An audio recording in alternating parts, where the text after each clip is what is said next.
Hey Jake, how's everything? Good. Good to be catching up, John. Oh yeah. So we met a year and a half ago, right? I believe so. Through who was it through? Some investor here, I think. Maybe Sean from Trinet. Maybe. Maybe. I don't even remember. Yeah, I think it's been a while. We're planning to do a small investors group, something like that. Yeah. And we did that one session. Only one session, yeah. And I need to follow up and do a second That was fun. one. Yeah, we should do it. I remember. Do it here. Oh yeah, actually we could do it here. Yeah, now that the weather is better. Good idea. Yeah. So I remember the first time I met you, I didn't know about Outer, about your startup. We'll talk about Outer in a bit. And we came up here and we sat on this furniture and I was like, God damn it, like this is pretty amazing. I bought some super crappy ones. So what is this? And then you told me like, this is my startup. And I'm like, this is the best product placement ever. The most comfortable outdoor sofa in the world. Yeah. So how did you came up with the idea? For Outer? Yeah. Long story short, my family is in the manufacturing business. So my cousin in China has been selling patio furniture to big box retailers in the US. Oh. And so this is, he's been doing it for a decade. And I said, hey, maybe you should think about building an e-commerce brand for yourself. So you're no longer just a, kind of like a supplier and low margins. And that business actually took off pretty well. It was just like, we're just selling some same thing you can get from, for example, like a Costco or like a Home Depot on Wayfair and Amazon. Yeah. Same products. It's not that great, as a lot of people probably know, just like regular patio furniture. I know, yeah. But it's a lot of revenue. That business actually took off really well. And so I realized the opportunity that there's a huge market for outdoor furniture. It's very, very fragmented. There isn't really a consumer brand that serves really high quality material, really, the comfort, the utility, the usability, the material at reasonable prices. So you go to like these big box like home retailer brands. I'm not going to name any of them, but multi-thousand just for like a sofa like this that you see here. But maybe it's maybe more than $10,000. Wow. And it's not that great either. So that's also when, the D2C wave, direct consumer wave in the US kind of like on the rise. You look at, Away, Warby Parker, Casper, certainly, Allbirds. I'm wearing them right now. They all created a explosive product in the category that's really, really stagnant. And I'm seeing the same opportunity in the $9 billion outdoor furniture space in the US. And they basically want to introduce the best quality products at the most affordable prices through a pretty innovative way, which is neighborhood showroom. Basically, we don't need to build showrooms anymore. We're turning our customers' backyards into our showroom. So we're crowdsourcing it, kind of like Airbnb. And, people host, they actually get paid to host visits by potential visitors. So us as the customer, us as the company, Outer, we don't need to spend tens of millions of dollars building out retail showrooms. Furniture showrooms, probably some of the least efficient real estate there is.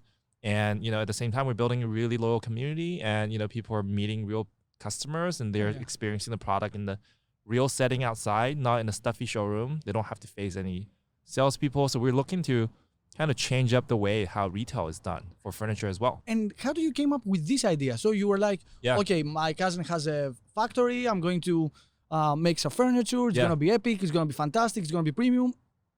And then you said like, wow, there are not so many like showrooms. Maybe you could do an Airbnb thing and people can rent out there. So did you actually plan for this from the beginning or it came as an afterthought? It came as a problem that we observed, right? So like we said, well, it's going to be a premium product. You're spending a couple $1,000s on this on a website, right? I would think a lot of people want to see and touch and feel the product before they pull the trigger. And so the solution was going to be build up showrooms. Maybe we can do some pop-ups. It's bulky products. It's harder. And so we were just brainstorming ways of how do we solve for that last mile touch point problem for customers. And so, it was really hugely inspired by Airbnb. And we did a test on, I think it was like on Nextdoor, Craigslist or something, hey, would you be willing to host, for a free sofa? No, we no longer give out free sofas because there's just a lot of demand. I think in little under 30 days in LA, we just did like a very small Facebook spam test. It's like, hey, you can get a free sofa if you want to host it in your backyard. We got like 400 people applying. Wow. And so we basically said that, okay, there's something there. And then so we basically built that as a platform and raised money to do all of that. Of course. Was it your first startup? Outer is my second venture funded startup. Mm-hmm. Before Outer, I was building a B2B enterprise software startup San Francisco? called ProspectWise. No, in here. Los Angeles. San Francisco, in Santa Monica. Yeah. Actually led by a fund here locally called Crosscut Ventures. And so, nice. you know, that was definitely my first startup out of college. Outer is my second go. And it's completely different, right? B2B enterprise versus D2C consumer. Of course, yeah. So, yeah. And did you learn anything from the first startup? So you decided, okay, I messed up or didn't mess up the first company. I have to do this, right? Or it was like a normal transition between first startup, second startup? Oh, I mean, I learned, you know, everything in building the first one. Just, you know, learning all the mistakes, the co-founder, expectation setting, how to fundraise. I think I went to maybe like 40, 50 investors before the first yes. And, you know, just all the ups and downs. Hired the wrong people, made all the mistakes. In one startup though, that's in fantastic. One startup. That's fantastic. And I think I think the happy conclusion there is that the company is still around today and it's actually, thriving. It's cash flow positive. It's not returning the venture returns that we were hoping for the VCs, which, to our investors' credits, they're just really supportive and they understand, everything that has gone on. And so it's mostly LA based to the theme of this podcast. Like these are all local funds and angels who just, really believed in me and the company. And so the company is actually, so I'm still on the board, but I'm no longer operating. Yeah, of course. Yeah. But my new co-founder actually took that and, he's running with it. And it's actually, in a pretty good spot right now. Nice. Yeah. So 40 angels, you talked with 40 angels to... For the first startup, I talked to 40 funds. 40 funds? Yeah. Here in Los Angeles, everywhere. Everywhere. I think San Francisco as well. Huh, crazy. Yeah, and so, we have a Crosscut, which is a LA fund that came in. So that was definitely my first experience raising money. And so that was definitely a good experience. So let's say I'm a new entrepreneur going for my first startup. Should I start my pitch deck and start going out to all these funds? Should I have a prototype? What do you think has the best chances of raising money? What's the question? Like, what's the best what's the best approach? Like, should I build a small prototype and start going after it? Should I build pitch decks and start going to every single fund? Like, what do you think should be the best approach? Yeah, I mean, standing, just talking about it from both perspectives, an angel investor like you and I, and also as a founder, I think nowadays, an idea is definitely not enough, right? Even repeat founders, sometimes you got to get more than just an idea in my experience. I think prototype definitely works depending on what kind of startup it is. I think some sort of data, right? Like just some market research and like customer, still like the lean startup approach, right? Like you don't have to build a product, but can you get real feedback from real customers? And I think that's probably at the very minimum. And obviously, how to approach fundraising, right? Like VC is not for everyone. And so of course, we can probably, talk about that all day long. And, and so, just, I think for anybody that wants to start a startup, just thinking about, is VC the right way and the right path? And then if so, then, there are requirements that needs to be met, right? Of course. So, it's my favorite subject, raising money from VC or not raising money from VC. Right. Every entrepreneur loves, hates VCs. Yeah. I assume it's the same thing with you. Like it's a necessary evil. When you want to grow, there are specific kind of companies where you need venture capital, come with the connections, come with a lot of money. Yeah. Take us, for example, take Outer, for example. If the goal was to just build an e-commerce company that sells furniture on, outdoor furniture, then maybe it makes sense just to go. And in my case, I, do have the advantage of having a supply chain in place. So I don't have to front a lot of money for the inventory, which for furniture it could add up really quickly. And so having those advantages, and my co-founder and I talked, very, very deeply about this before we decided to go down the venture path was, we probably don't need to. It was only when we thought about the neighborhood showroom idea, the potential to disrupt or change how people shop in the offline retail experience. Yeah. We want to become the largest, crowdsourced showroom platform in the world. And we're on our path to doing so. That's a big vision that needs engineers, that needs product managers, that needs a lot of marketing iterations and research and all of that, new behavior changing, right?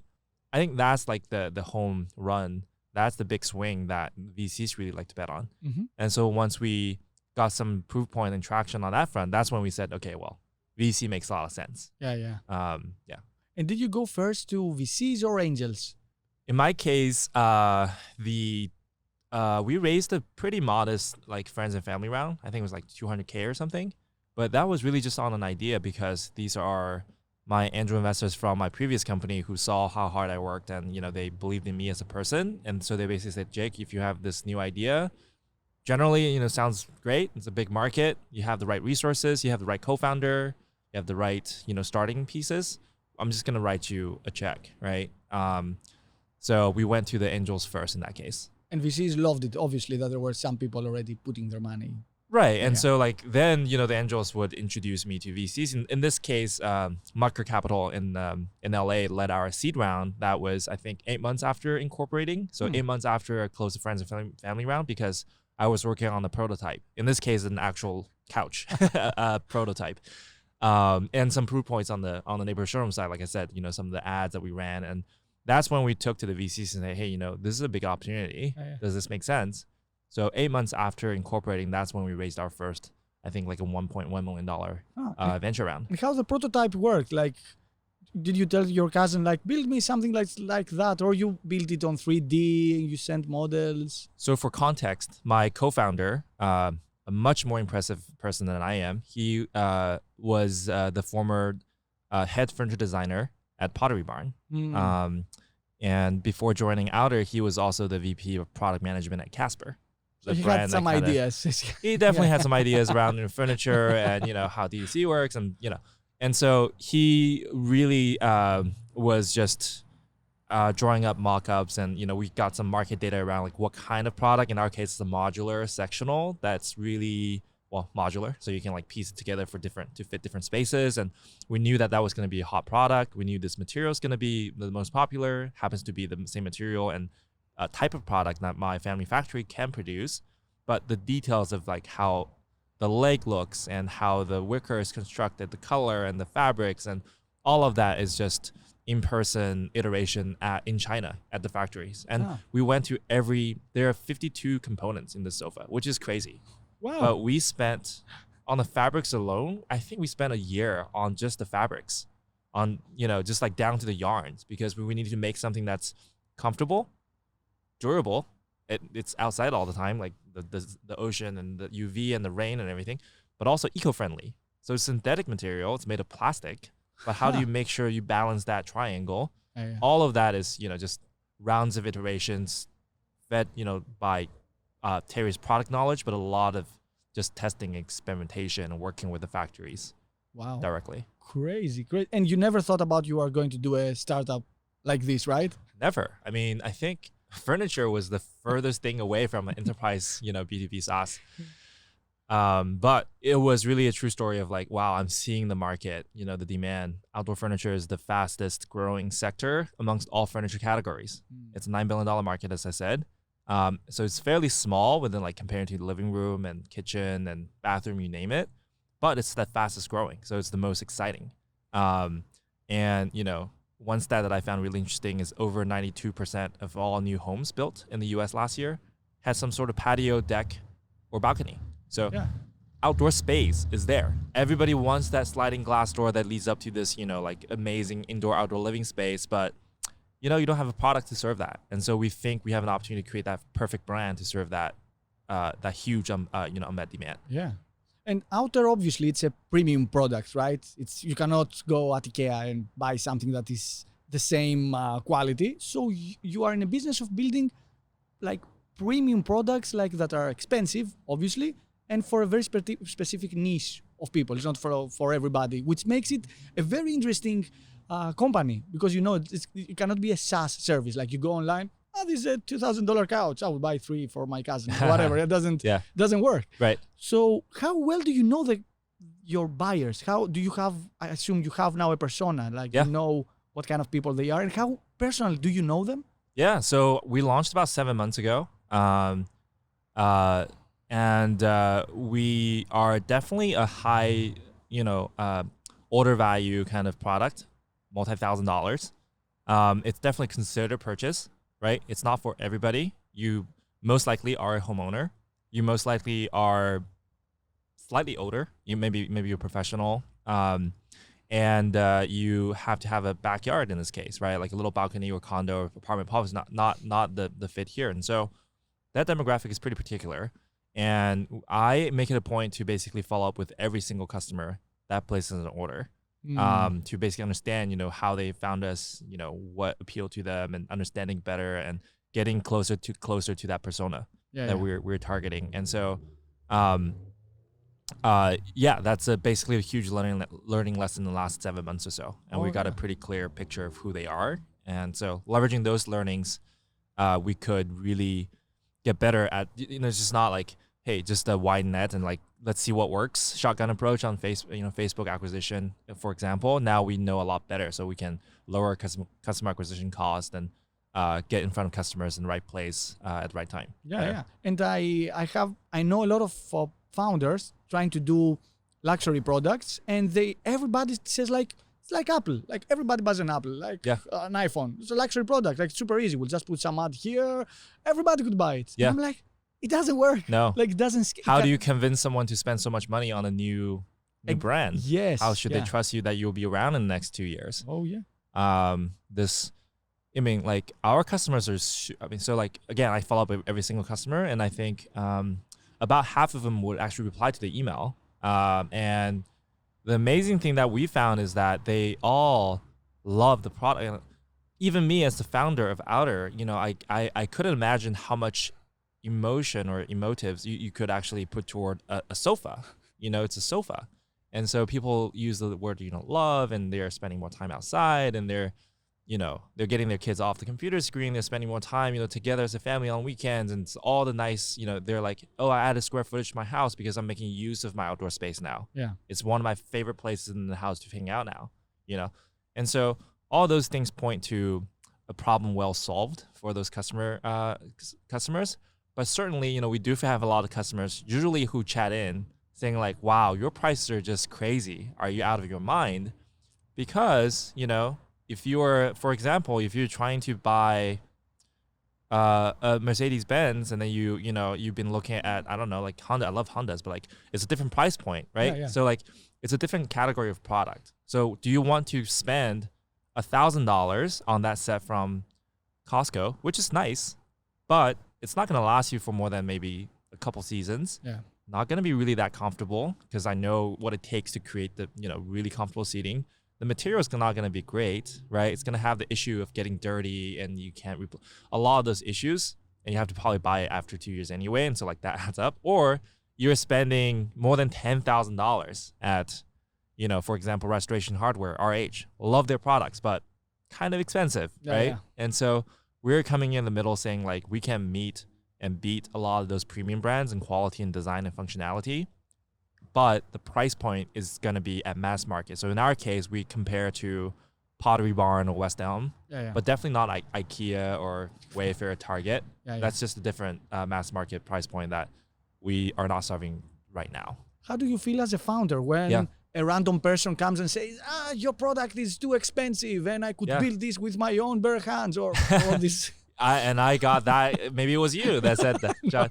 No.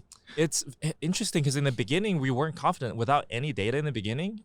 We were actually, first of all, we featured our, it's a modular set, so you can piece it together. The corner set you see right here and the armless seat that we're sitting. Mm-hmm. If we put the armless seat in the middle, it becomes a sofa, right? It's modular. Mm-hmm. So in order to not give that, sticker shock to our visitors to the website, we actually put the cheapest configuration on top. It's a 2-seater, $1,600. Still very expensive, but that's certainly like the cheapest configuration you can have on the site. And, we thought, maybe that's going to be great, right? Because our most expensive product at the time was the 5-piece set. It's like $4,100. And, we said most people is going to buy the the cheapest one. You know what? After this year, over 50% of people opt for the most expensive setup. Wow. Huh. Our AOV is actually leaning towards the high end. Only less than, I don't know, like 5% of people actually opt for the the cheapest product, which tells me that, yes, there are customers that are coming into the funnel through our marketing that it's just not for them. They're just going to drop off. But for our customers, for all intents and purposes, they want quality products. They still find value, a lot of value in our price point because we're half of what the premium retailers charge. So how do we serve our customers, right? And just not ignore the feedback, but just we can't serve everybody, you know? Of course. The biggest danger is like if I want to make both of those customers happy, that would be really, really hard. In the future, will we come up with, you know, kind of like the Tesla analogy? I love it. It's like Model S, right? It's for a very particular customer base. And then they can move down to Model 3. That's where we hope to get to one day. But right now, we're not serving the Model 3 mass market customers as we speak. You cannot make everybody happy. It's like, and it's madness when you're trying to figure out why I'm getting all this feedback. And the interesting thing is that we also saw from our experience at Agent Risk, when we announced that our pricing is way higher than everybody else out of the long tail, people understood that, okay, so these guys are not with this category, they're probably with this higher category. So I assume this happened also with you. Like they're like, okay, this is not IKEA, so it's a different mindset. I cannot compare like a couch that's like $200, and it will last for like, I don't know, a year, or it will break, or it cannot be even outside. So I think sometimes founders should like, you know, say that my product is premium, it's a luxury product, it should have the price where it deserves. And it's difficult because I also sometimes feel bad when a customer comes and says, hey, you know what, I've seen this there and it's much cheaper. I'm like, good luck. Let me know how it goes.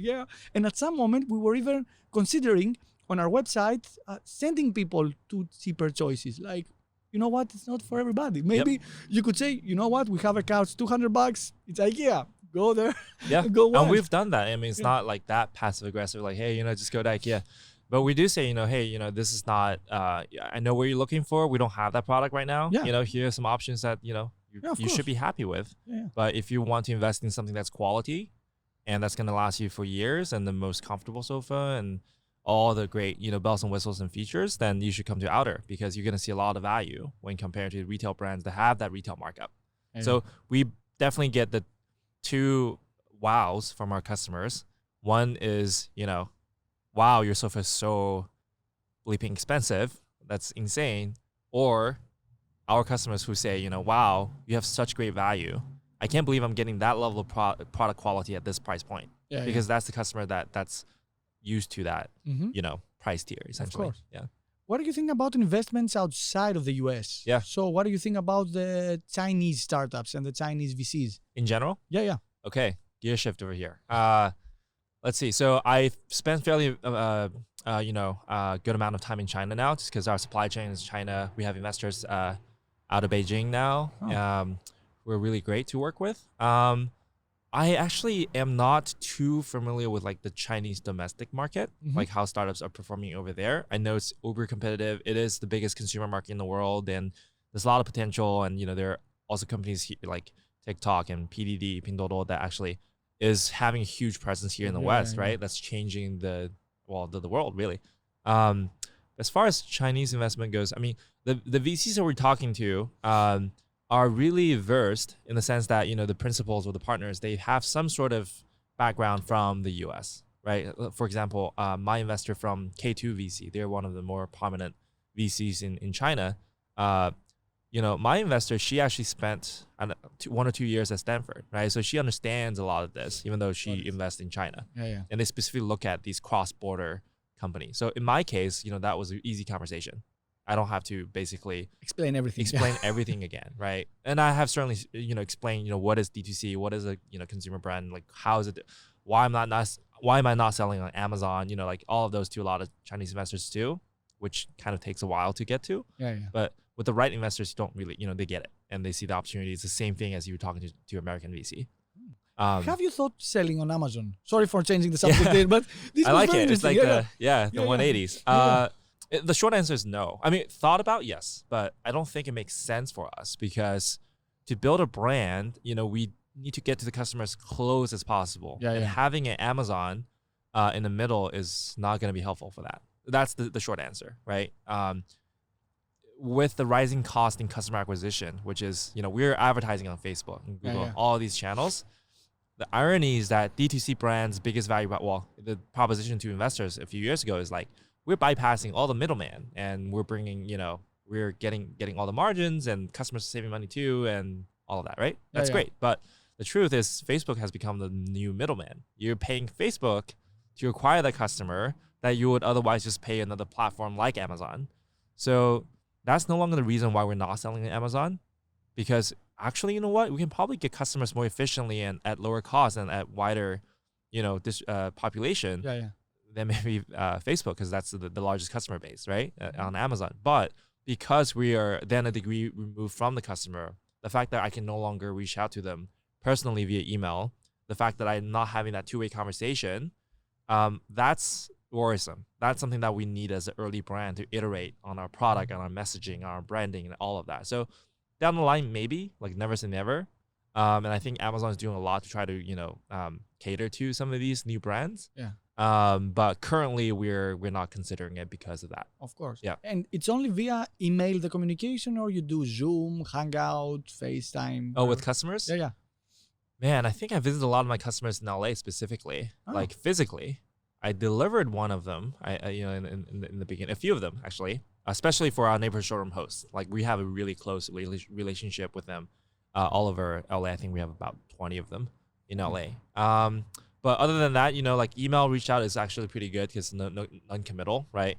Some customers just here to buy the sofa. They don't want that in-person touch. Some of them get really excited, right? Like, oh, wow, the founder's reaching out, like here's my essay on how to improve the sofa, which is awesome. We're taking all of that in and, we're iterating and thanking them for their feedback. And so that level of interaction, just getting out there, talking to customers, if face-to-face possible, if not, at least in email, that's been really good. But phone calls, Zoom, yeah, here and there, but email is probably like the primary mode of communication. Email and text, I would say. And it's also the fastest. You cannot have Zoom like calls every day. Like it's right. Yeah, and they probably don't want to have like a video conversation with you. I'm just here to buy the sofa. Like, why do you want to? But some customers are open to that.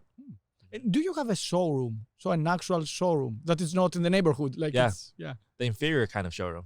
No, I'm just kidding. We don't have a traditional showroom. Now we're not, neighborhood showroom is, we're disrupting retail, right? But that's not to say there's not an opportunity to work with traditional showrooms, because the thing that we ask ourselves every day is like, what would serve our customer? If that customer wants to go to Beverly Hills and go to the Furniture Row to check out the products in person, maybe we should serve that customer, right? Maybe we should partner with some of the furniture retailers. Probably not a wholesale and relationship, maybe like present the product and we can drop ship.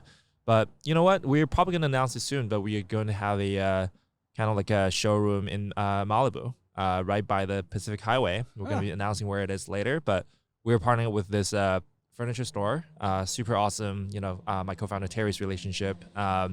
And we are going to do something a little bit more unique than just a regular showroom. So you just have to see what it is. Okay, I'm going to do it 180 again because I just remembered an epic thing that we haven't discussed. Yeah. Shark Tank. Shark Tank. Yes. I don't need to say anything else. Shark Tank. Yeah. How was it? So for people that have no idea, these guys went to Shark Tank. They kicked us. I'm not gonna say anything else. You spoiled it. No, I'm just kidding. So your experience. First of all, how did you get to Shark Tank? Do you do it online? How does it work? It was July of last year, so 2 months after we launched publicly. We just got an email from a Shark Tank producer saying that she found us on Instagram, and we probably had like a couple hundred followers. I don't know how she found us, but probably like Instagram, ad magic somehow. She found us and reached out and said, like, do you want to come on Shark Tank? I was like, well, to be honest, in the beginning, we didn't like jump at the chance because again, it's like Shark Tank is perceived, at least in the like before, as like, it's like as seen on TV, a little cheesy, some other like cheaper products maybe work well. So we have we had a brainstorming session where we discussed all the pros and cons of getting on the show. And so we spent a lot of time prepping for the pitch, the stage, right? The set design. We have to do all of that ourselves. We have to work with the Shark Tank team really, really closely. And I think we filmed in end of September. And then, again, like the selection process was pretty rigorous, right? I think what they said, there's like 40,000 teams apply. Wow. This season, they pick, I think, like 150 of them to go like to film. And then only about 80 of them actually make it to airing. Wow, so you could film, and if you're not sexy enough or you don't if it's not interesting enough, it's not fun or whatever, not enough drama. Yeah. Yeah. So obviously those are all the things that I'm thinking about when I'm on stage. So I was on stage for about an hour with my co-founder. We had a 2-minute prepped conversation, pitch that was great. That was all prepared. And so, but it was all live rolling, right? Like if you mess up, you mess up. Like they're not going to cut that out. They're going to show that you mess up on the show. Of course. So no pressure, right? And so after the 2 minutes, it was just the wild, wild west of like 58 minutes of just back and forth with 5 sharks. These are, I think Mark Cuban, right? And Wojciech from 23andMe, certainly like a Silicon Valley investor. Huh? Lori, Damon, and then Kevin, the sharks that probably everybody are more familiar with. I mean, these are, they're big personalities, right? I mean, these are really savvy investors, interesting themselves. They have some really good questions. You have to kind of control the room because they have competing interests. They talk over each other. I'm trying to answer Mark's question. Lori jumps in, and Kevin's like, Lori, let me, get my word in. And so, like, how do you control that? How do you remain level-headed? How do you answer their questions as real investors, like you would in a VC meeting, but also be entertaining enough and energetic, right? Because you're pitching in front of 5 million people. What can you say? What can you not say? And so it's kind of very multidimensional. It's no longer just about like a pitch, like an investor pitch. Yeah, it's a very different experience. I think after the show, my legs started cramping because like I don't know, I was probably dehydrated. And looking at the show, like they aired like 2 months later, and we had like a viewing party right here. We had our whole team and friends and family, and we got an outdoor projector. All of our hosts across the country, they were all hosting their own viewing parties, and that was amazing. People got really together for the brand and supporting Outer. But I couldn't tell you, like I forgot a lot of the parts that they edited in. It's like, did I really say that? I don't think how did I do the number? How did I do the math so quickly? Like I can't even do that number right now in my head. It must be the adrenaline or something, Yeah. So that was pretty interesting to look back just on yourself, on TV. That was certainly a really, really unique experience. Imagine if they have let you replace the couch where they were sitting with your couch, and at the end you tell them, you like the couch? You like the motherfuckers? Like, it's my couch. It's my couch. I should have come to you for advice. I'm your marketing guy. Yeah, I could have done something there. Yeah. The funny thing is, one thing Shark Tank is pretty. Obviously, it's like trade and like you can't disclose a lot of the details. So there are some things I just can't say. But they certainly only show 10 minutes out of an hour. Yeah. Right. So. For example, there's a photo online of just all the sharks sitting on our sofa on set. It was amazing. They didn't show that portion, right, in the final cut. Can you use it for marketing? Yeah, for the photo, yeah. So thankfully we could still use that. But they cut a lot of things that we wanted. They really focused on my negotiation with Lori in this case, who came in for the deal, but they didn't really show a lot of the brand side, the story side, the product side. But hey, I'm not complaining. It's 5 million viewers. It's constant traffic.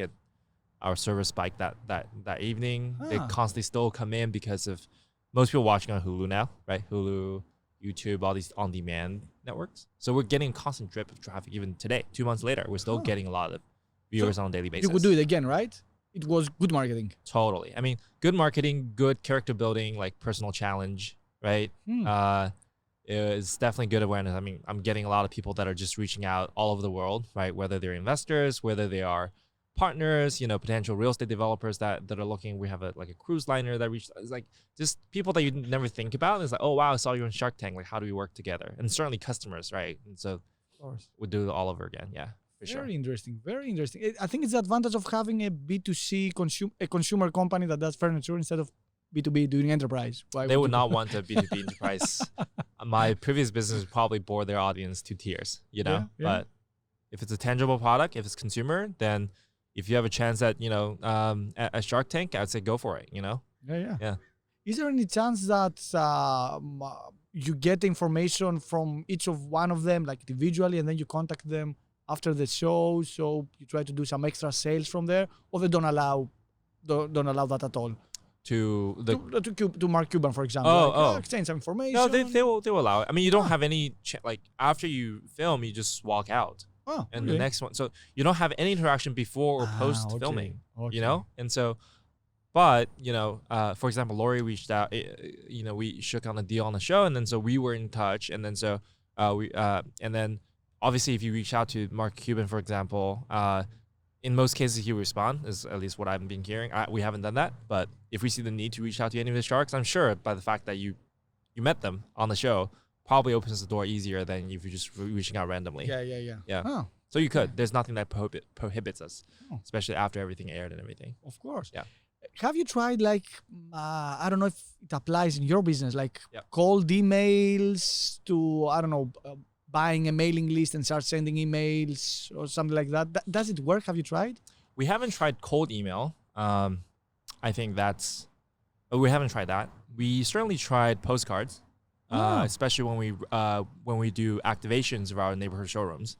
For example, when we ramped up our neighborhood showroom in Long Beach, right? We actually would send postcards within 5 miles radius to residential. And so we have a lot of people that actually took the card and showed up to the event and say, hey, I got this and here to check out the sofa. Interesting. And so we've been testing that. I think that works well. I think it's interesting because, like I said, Facebook acquisition, spending digital dollars is getting more and more competitive and expensive. I think some of the traditional marketing tactics and funnel like digital postcards, mails, and billboards, and magazine, radio, and TV. Some of these traditional marketing channels are actually getting more effective because it's cheaper, right? One, and two, you're kind of breaking through the noise because everybody's bombarding you on Instagram. So that's something that we definitely want to test more this year. Yeah. I've read the book. I cannot remember the author. It's called Purple Cow, and the whole book is about that he was driving somewhere. And he kept seeing fields of like cows everywhere. And at some moment there was a purple cow. And he stopped the car and he was like, what the fuck is that? Like, this is a purple cow out of nowhere. Like, how is this? Like, he became obsessed, like took pictures, whatever. And then he wrote a book about the purple cow for marketing. Like, you have to be a purple cow. How do you stand out? Yeah, because it's so much noise, as you said. You have to be strange, individual. You need to have character and don't give a fuck. So we had a purple cow moment the month before Shark Tank filming, which actually came in really helpful during the filming, and I'll tell you why. And so we have this feature that we invented. I don't know if the camera can show, but can I actually stand up and show something real quick? Yeah. Would that capture it? Yeah, of course. So we invented this thing that actually folds the chair down, and then you can like pull this thing over to cover the sofa. Wow. It's like an outer shell, right? And then you can like close it up. You can even, it's like a briefcase that you can take it and go. Yeah. And so in the morning, you just kind of flip it open and, it's like always dry and clean. So you no longer have to just like protect everything with rain cover. Yeah. We had an animation of just how the we call it the outer shell. So that it's patented and it's a simple invention, but it takes care of a huge pain point. Yeah. It was just an animation of how the outer shell works. It's just like a looping animation, kind of like a boomerang on Instagram of just how like closing, opening, 1 million views within 1 month. Just a 5-second video. It kind of went viral. And people were tagging their friends like, wow, why didn't I think of this? Or like, why can I get this for my sofa? Do I have to buy all those questions and tagging their friends like, hey, when you buy outdoor. So that ad actually ended up appearing on the shark screens on their phones because they were browsing their phones too when they were like shooting and they're waiting on their makeup and stuff. And so at one point they were like, wow, I saw you on Instagram this morning. We were filming in the afternoon. Now you're in front of me. So that was actually really helpful. Wow. And of course you didn't plan for it. Like it was just like 5 seconds video, like as you always take on Instagram. Like who knows what would happen. No, it was an ad campaign. So that was have some spend, but the spend was very, very minimal. Yeah. But it was viral essentially. People were tagging each other and they saw it. So you cannot create the virality of the post. That's the thing. Like you don't know which post will go viral. Right. Wow. Yeah. Wow. So that just lowered our CPM. That increased our CTR, click-through rate, through the roof. I mean, I assume cost per lead was reduced dramatically. So like just testing the content, having the purple cow, the thumb stopper, so to speak, when you're browsing Instagram, those are definitely really, really worthwhile exercises. And so, of course. Yeah. What about Twitter? So you're using Instagram, I assume, a lot because it's a very beautiful product. So you are on Instagram. How about Twitter? Do you see any conversions? What's Twitter? Twitter. Yeah, got it. No, we don't. No, we haven't been. We have a Twitter account. I don't think we've been using it. It's really just Instagram, and that's where a lot of customers are. Facebook for sure, but they're the same company. Probably gonna test like Pinterest. Because it's home, right? People like to plan and like get inspiration. So there's a natural kind of like dovetail. But I don't think Twitter could work really well as like a customer service platform.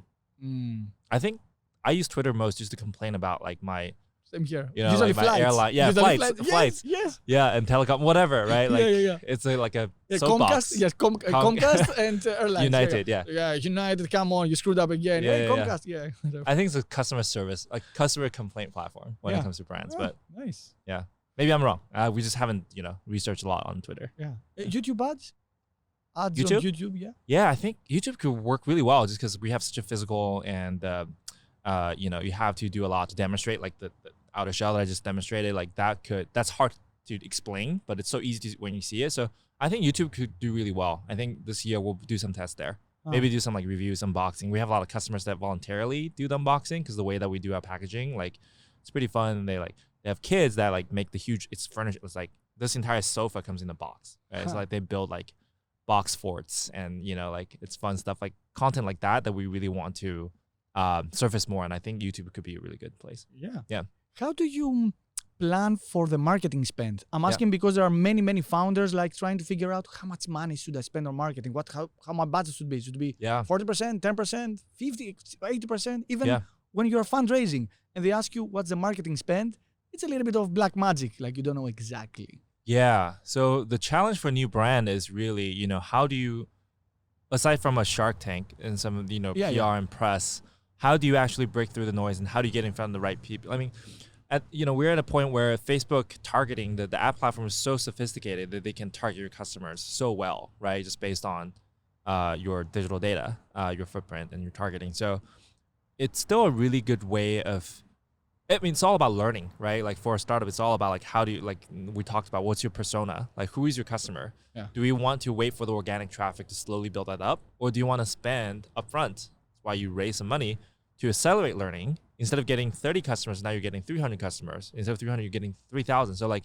you have that 10x effect. And so our spend last year was mostly around experimentation, learning. How much data can we get back? Can we attribute, like what is our actual CAC if we're doing, Facebook spend, for example?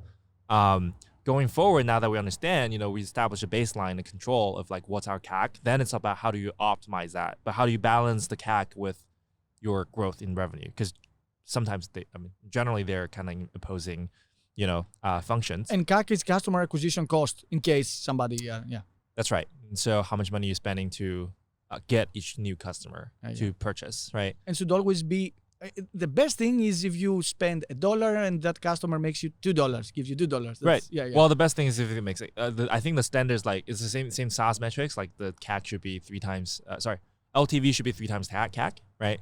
In this case as well, like if the ROAS is 3, then it's generally good because the margin and everything built in, and obviously differs from product to product. But so how do you optimize that? That's the question. So like percentage spend, I think that's just if we have confidence that by spending a lot more this month, because we also have seasonality, right? Like all of that, then we can accelerate learning and then they can inform us how to lower customer acquisition costs over time, or if it increase our revenue dramatically, then that's probably worth spending. Otherwise, we're just not going to spend that money because it doesn't yield any learning. Yeah. So we're not at like growth, like hyper growth mode right now. Once we figure out those 1 to 3 or 1 to 4, 1 to 5, maybe even 1 to 10 channels, that's when we're like, you know what, guys, we need to just, step on the gas and just grow because we have a predictable kind of outcome right now. Yeah. What about support? So let's say something happens to the couch. I don't know what could happen though, but something happens. Well, what could happen to a sofa that's constantly sitting outside? Well, it's certainly one of the biggest pain points for customers, specifically for our product, right? It's because like people are worried about the UV, the sun, the rain, the animals. You were telling me about your lovely squirrels in the backyard. Squirrels in the backyard, yeah. Even your kids and your pet at home, right? Like so. For us, we do have a industry leading warranty. So we warranty our fabrics for 5 years, and our frame for 10 years. Most, if you buy from any big box retailer, chances are they're not going to tell you their warranty on an outdoor products. They'll just say, hey, we'll take care of you, right? But that doesn't mean they're going to, take care of you. So we definitely have that covered. We take the mindset of, we're going to serve our customers really well. That's the number one thing, is how do we make our customers 100% happy? We have a net promoter score, NPS, of 100 right now. It's crazy. 100. Crazy number, yeah. And that's, for your viewers, like 0 is like neutral. Because you can get negative 100. That's the bad score, right? Yeah. Telecom's generally around like negative 10, negative 20. And if you're a brand that has like over 50 NPS, like 70, 80, that's like really good. 100 is unheard of. Well, obviously we have low volume right now, right? We're still relatively small. So $1 million in revenue, that's not, it's possible to reach out to every single customer, making sure that they're completely happy and do all of that. But that's important going forward, just because we have a very high priced item. It's almost like in a software world, if you're an enterprise startup, you have what's called account executive that will actually hold your hand. If you're just a SaaS product that sells for like $9 a month, you're not even going to talk to a human, right? You're just dealing with the FAQ page. So we're definitely the former. We're like the enterprise customer. We treat every customer that we have at Outer white glove, right? Like you have personal attention from the team, if not for myself personally, and doing all of that to make sure they get the support that they need. Yeah, it's the only way to do it. Like you cannot have somebody buy $2,000 like a sofa and tell him, good luck, this is the website. Click somewhere and find the answer. Yeah. Right. Yeah. I mean, we yearn for those customer interactions, right? If anything, we want them to call in and tell us what problems they have, so we have the opportunity to fix it for them, so we can improve the product. And if you solve a problem for a customer, that customer tends to be more loyal for you as well. As long as you respond and you help and you resolve a problem, it's inevitable that you're going to have problems on any product that you build, right? You're going to have that complaint, but it matters how you take care of it and how do you resolve it. And so we look at those as opportunities, not as roadblocks. And thankfully we have very few of those, you know, but yeah. And of course I have to say to the listeners and the viewers that having a huge NPS score is fantastic for bringing more customers. Word of mouth. Like this is how you get products viral, like literally, like the organic growth relies on your NPS. But how did you make Outer a love brand? Because it's actually a brand that everybody loves. You have 100% score. I assume that you did something really, really, really good, right? It's not random. It's not by luck. It's the details that people who are in the market or who have got burned by outdoor furniture products before that we really, really speak to. For someone that doesn't, really understand or hasn't owned an outdoor furniture before, they probably don't get it, right? Like the fact that, hey, we have the outer shell that it's a piece of fabric that keeps your cushion clean. Like if you haven't really had that issue before of like waking up in the morning, you're sitting on an innocuous looking couch and it's completely wet and now your pants are wet and like now your day's ruined. That kind of like experience, if you haven't experienced that, it's kind of hard to describe to you like why that simple outer shell is such a game changer. If you haven't lugged the cushions in and out of your garage and like have to deal with like the bulky rain tarp, it wouldn't make sense to you. So, really focusing on those little details and like making it super comfortable. We have multi-layer foam, it's a page taking out of, a lot of premium mattresses and, how do you use multi-layer foam in outdoor product? Generally, you're sitting on top of like it either bottoms out easily or you're sitting on top of a piece of plastic. That's what it feels like for most outdoor furniture. We take that completely 180, right? It's like, it's as comfortable as your indoor sofa, if not more. A lot of customers actually use it indoor, which is funny. So like the most comfortable piece. And so eco-friendliness, right? Like the fact that we're part of the 1% for the Planet project, which is pioneered by Patagonia, right? They donate 1% of revenue to environmental causes. And we just joined that a few months ago. We're going to do a lot more, this year to kind of sustain that. Our sofa is 100% recyclable. We could have shaved off 8 months if that wasn't a requirement. We just need to find a material that's durable and comfortable, and that's it. Call it a day, right? Don't even worry about recyclability. But that was so important to us that that chair you're sitting on is made of 100 recycled water bottles. Wow. So it's using recycled materials. In addition to that, it's 100%, you can just put it in the blue bin, like after you use it. You can't say that about any other outdoor furniture brands or products in the world. So those things that really matter to our customers that we feel we really gotten right, that's what solicited that kind of level of love. And this came from customer feedback or it was the company mission from the beginning? It was a company mission. Those things that we said, the comfort, the durability, the functionality, like keeping it clean and dry, and recyclability. Those are all the core requirements when we set out to build a brand. Our North Star brand is Patagonia. They have created an amazing brand that stands for quality products, buy less, right? But quality and environmental friendly. So that was the guiding principle for us from the get-go. But it was through customer research, getting in front of customers, asking them about, what are the same pain points, that we arrived at those detail, what would reflect those values in the actual product and the branding and the messaging and all of that. That took some iterations. Yeah, I love it that you focus on customers, because it's the number one mistake that all founders, including me, are doing. Like, they start building a product that is the best product they ever imagined. And the moment they talk with the customer, they're like, I don't know, I don't really like it. It doesn't really solve the problem. It's too expensive. So they don't tell you. They're like, oh, wow, it's so cool, right? And they tell you all the great feedback, and like, there come a moment for them to pay for the product. It's like, well, if you just do this thing, then I'll probably buy. And then that thing adds up to like 10 things. So because they want to be courteous to you. They don't want to tell you the hard truth that you haven't created a great product. Of course.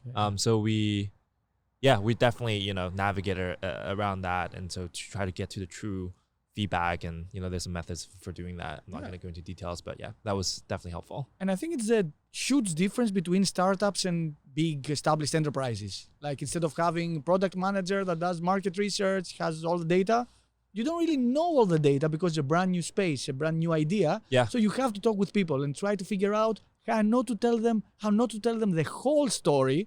Because then they will be like, oh yeah.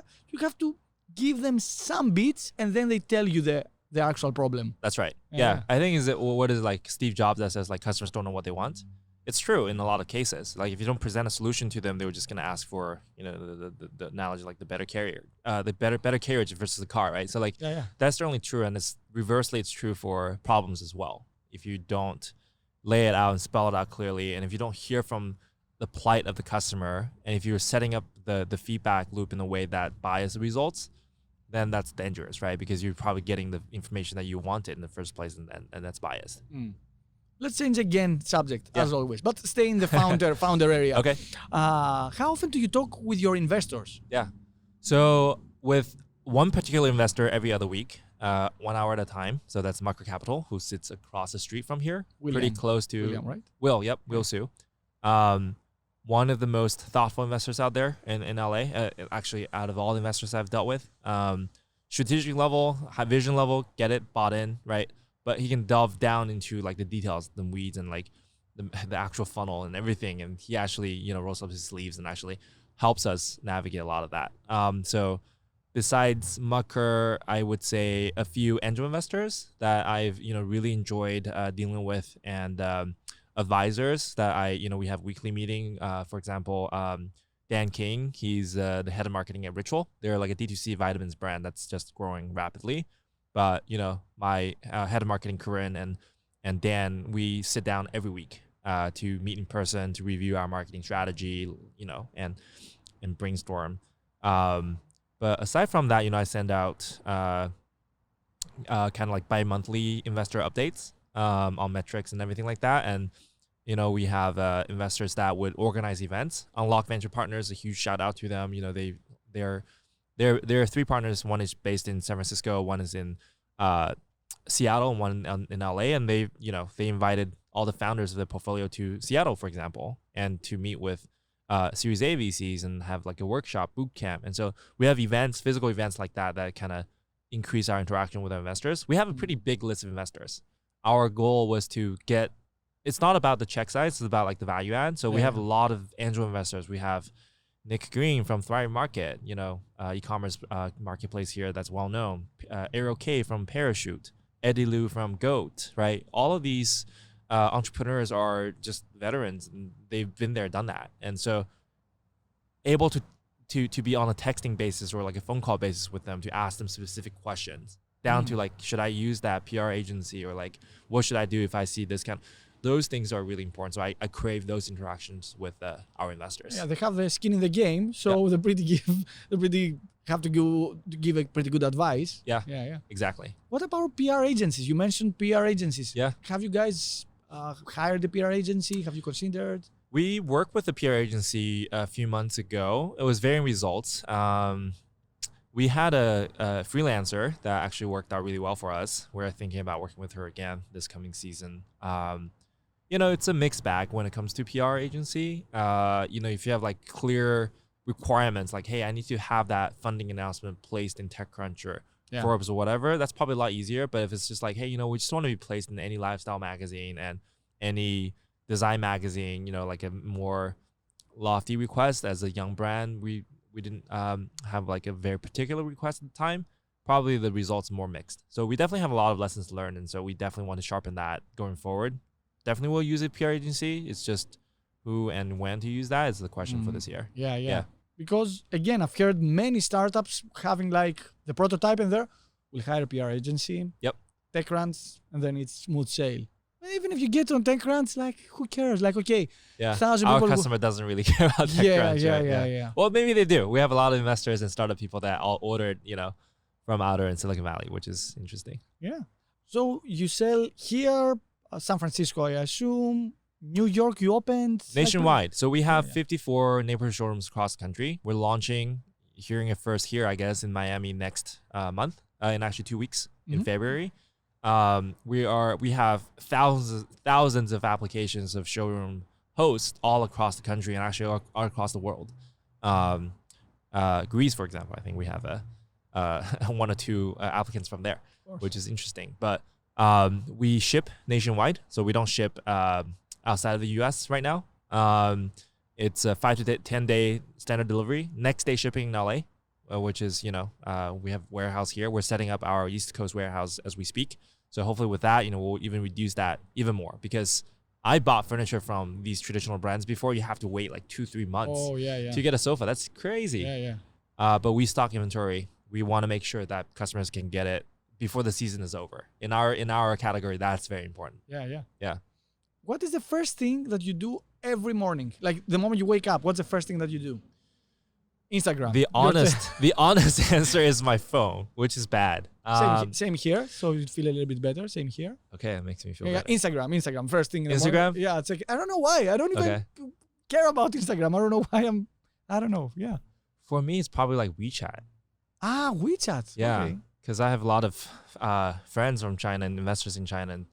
And, so social, Instagram, WeChat. I use this really cool app. It's like a productivity hack for me that I check every morning. I have to, because it's an alarm app. It's called, what is it called? This is probably the best $2 I've ever spent in my life. I would have spent like $200, maybe $2,000 just because of how impactful it is. It's called Sleep Cycle. But it's basically, it's an alarm clock that monitors your sleep, your breathing and your noise. So they will wake you up when you're outside of your REM cycle. Right? So you're not in a deep sleep and you got shocked by like the Apple default alarm. That's when you can't rest well. So that's I've been using it for years. I track my sleep data and that's saved my life. Now I'm getting, a lot better sleep. And so when I wake up, I'm always, so that would be the first app that I check every morning. Very interesting. Yeah. Do you plan to build an outer for the bedroom? Maybe a bed or something like that? I would have to call it inner. Yes, that's what I was thinking. Like if you do a sofa indoors, then the outer becomes inner or something. I don't know. So our focus, at Outer is to basically create the best products for the area that's outside the four walls of your home. We have, requests and demand from our customers. Say like, hey, when are you going to release your indoor furniture products? As of right now, we definitely want to focus on our category. Not, like indoor furniture is actually super competitive. There's a lot of design, aesthetics, and whole sets of challenges. Outdoor is very particular. I think that's the biggest vacuum. That's where the biggest space and opportunity lies. So we want to stick to our lane. We just want to become, the go-to brand for outdoor living, and we're not going to stop until we get there. So after we get there, we'll probably think about inner, but that's going to take us a while. Yeah, or you could say out there. I don't know. Maybe you need to alter the inside collection. Something, yeah. Why not? Yeah, but we do have so for example, our fabrics, it's like really stain resistant. You can spill wine and coffee on it. It rolls right off, which is, a lot of, we've had brands that reached out to us and say, can we license your fabrics? Because it's proprietary. We actually research our own fabric. So that could make sense. But maybe designing our sofa for the living room is not, as that doesn't make as much sense. And it's not a priority right now. Like there's a huge market in the outdoors. Yeah, there's no nobody tackling it. We got to tackle that. Yeah. Perfect. I think that's all. Usually I keep babbling for hours and hours until somebody tells me you have to stop.